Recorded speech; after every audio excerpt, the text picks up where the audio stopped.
Hi students, welcome to grade 11 English. Let us move on to poem 3, Lines Written in Early Spring, written by William Wordsworth, presented by Vinila. Before moving to the poem, let me discuss about the season. What are the 4 seasons you know? Winter, spring, summer and autumn. And which season is your favorite season? Okay, you may say winter, spring or summer or autumn. Anyone you will say. Okay. So what is the reason of your favorite of being a spring season? Yeah, there is a lot of flowers blooming at this period, right? The spring season means we know that the blooming of flowers. Okay. This poem relates to the feeling of a poet towards the nature, and the lesson only is what he has learned from the nature only is there in this poem.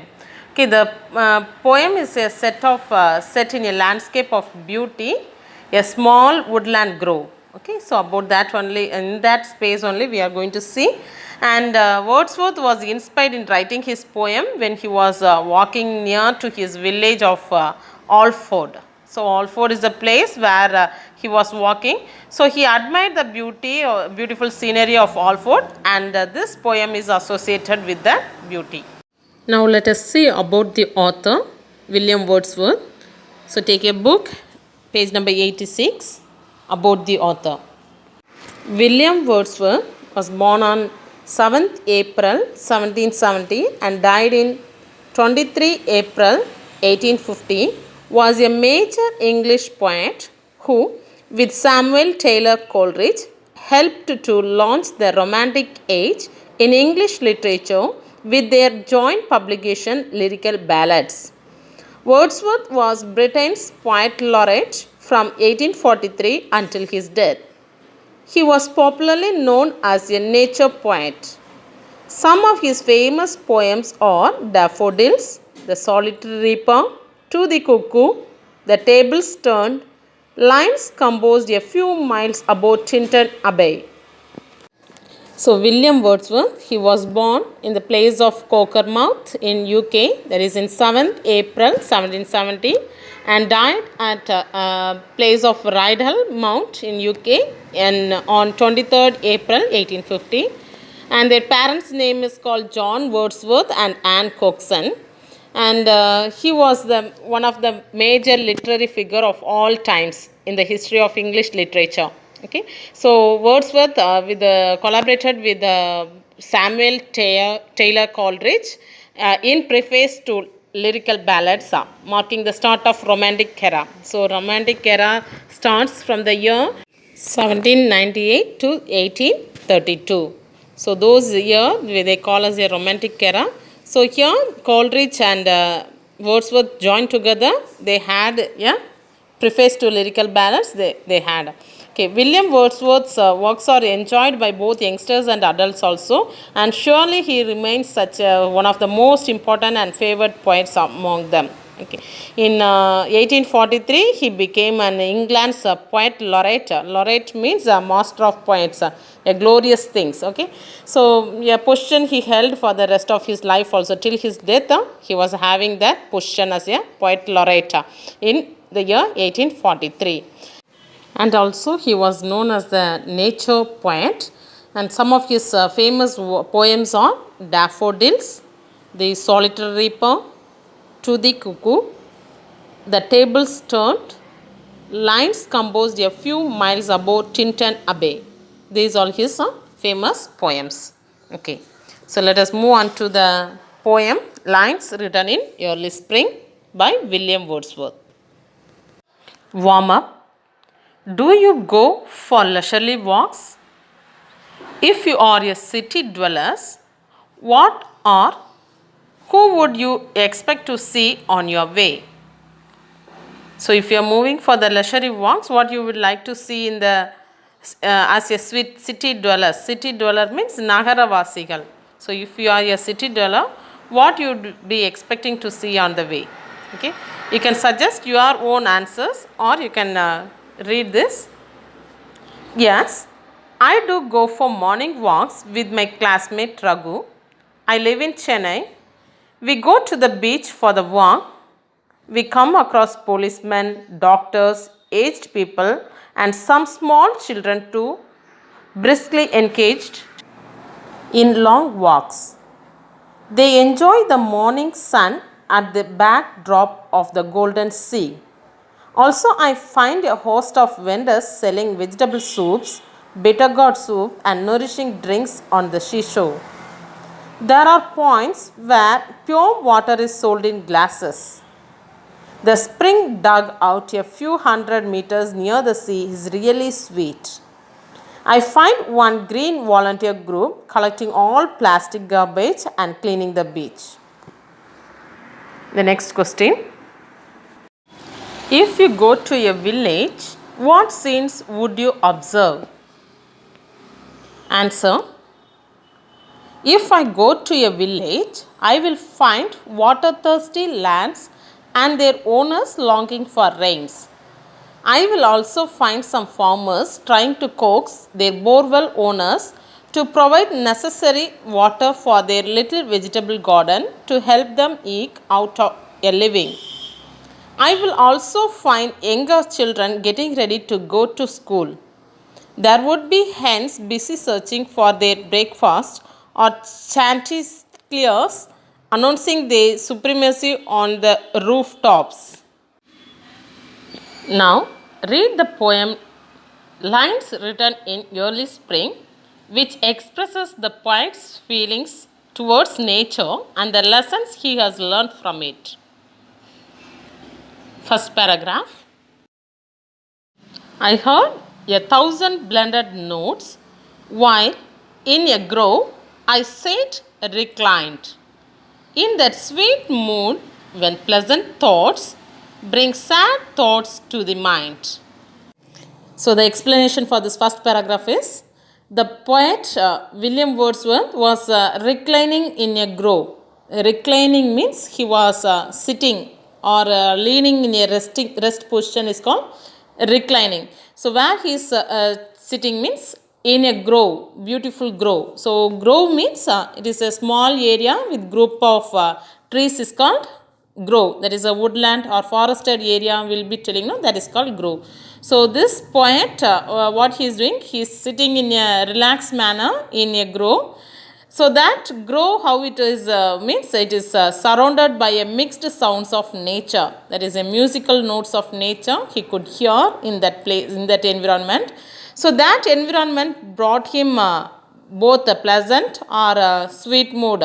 And also this pleasant and sweet mood, it is changed sometimes into the sad thoughts in his mind.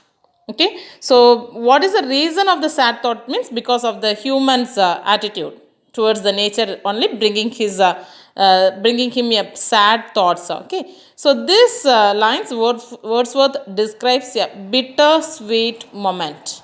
Okay, so the next paragraph.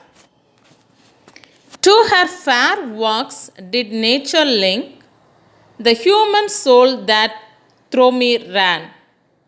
And much it grieved my heart to think what man has made of man. The explanation for this paragraph is, so here he felt that nature and human soul are linked because always human soul is linked with the nature. The God has created like that. So the abilities of God and human soul is linked with this all the things he feels what is that nature is linked with his works is with the human soul only it is linked. So he is very happy of nature's work. Nature's work means what are the nature's works? Flowers, rivers and all parts of nature are called nature's fair works, right? So they are happy and they radiate happiness. But man has lost his link with the nature. So the poet feels very sad while thinking about the cruelly man has separated himself from the mother nature. Now let us see the figure of speech from the first two paragraphs. In the first line of the poem, the line, I heard 1,000 blended notes. So here blended notes is refers to the musical sounds, right? So the use of words that imitate the sounds associated with the object or actions are called onomatopoeia.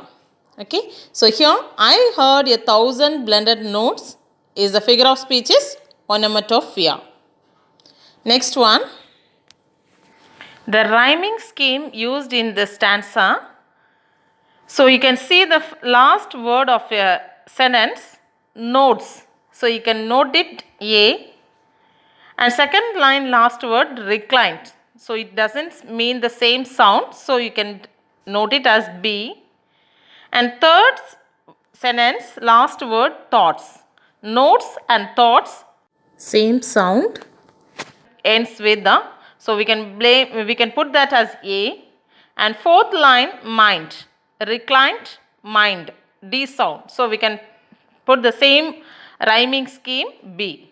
So the rhyming scheme for this paragraph is AB, AB. Next, alliteration. So alliteration is a repetition of the initial consonant sound in 2 or 3 words in the same line, not in the other line, in the same line consonant sounds are. Okay, so here you can see what man has made of man. So man, M, made, M, again one man. So that is the alliteration here. Next one, the same line what man has made of man is we can tell as a aphorism. Aphorism means it says about the general truth. Okay, shortly we can tell the general truth what it says. So here it is a statement of truth or opinion expressed in a concise and witty manner is called aphorism. Okay, so the sentence what man has made of man, that sentence.